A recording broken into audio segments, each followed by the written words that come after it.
તો મિત્રો જો પરવળ બટાકાનું શાક બનીને તૈયાર થઈ ગયું અને એની જોડે ગરમા ગરમ બાજરીના રોટલા. કૃષ્ણ, રાધે રાધે, જય દ્વારકાધીશ, હર હર મહાદેવ.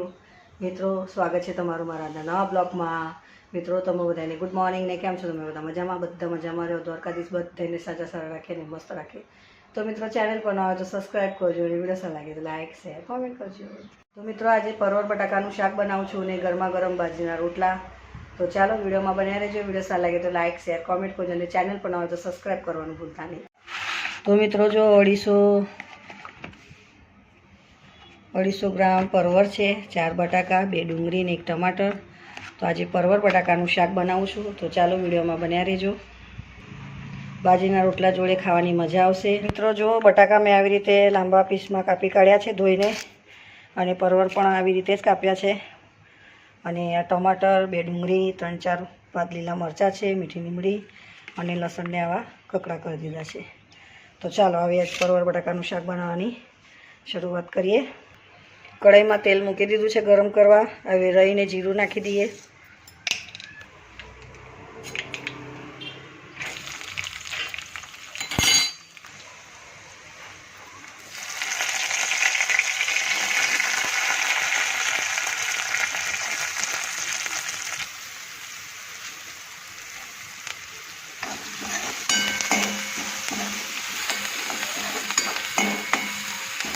મિત્રો હવે ડુંગળી, લીલા મરચાં અને લસણ બધું બરાબર શેકાઈ જાય પછી ટામેટાં અને મસાલો નાખીશું.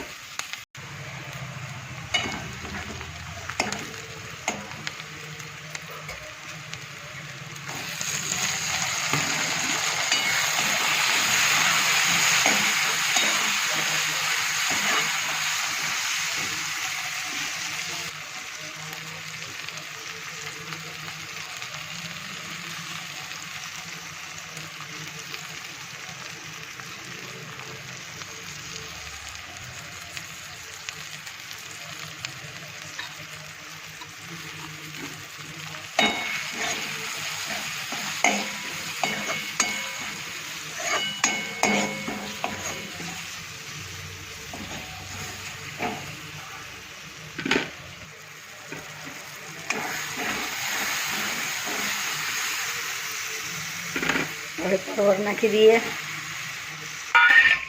કાપેલા બટાકા,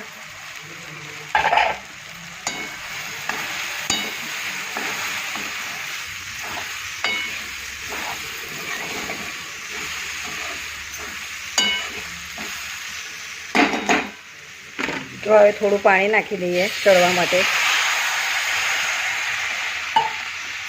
બહુ નથી નાખવાનું. હવે મીઠું નાખી દઈએ અંદર.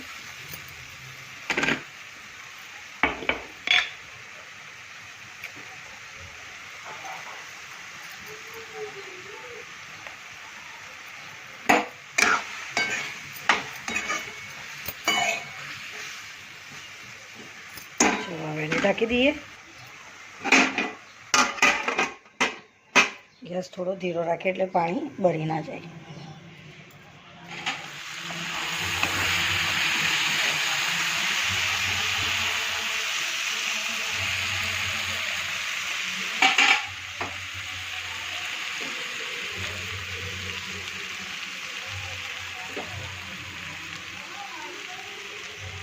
મિત્રો બાજરીના ગરમ ગરમ રોટલા બનીને તૈયાર થઈ ગયા, જોઈ લો.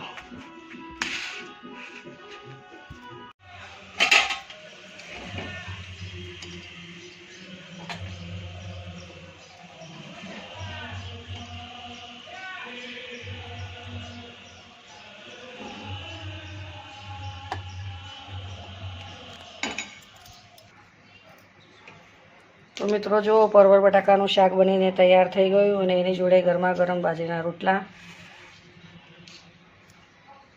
વિડીયો સારો લાગે તો લાઈક કરજો, શેર કરજો અને ચેનલ પર ન હોય તો સબસ્ક્રાઈબ કરવાનું ભૂલતા નહીં.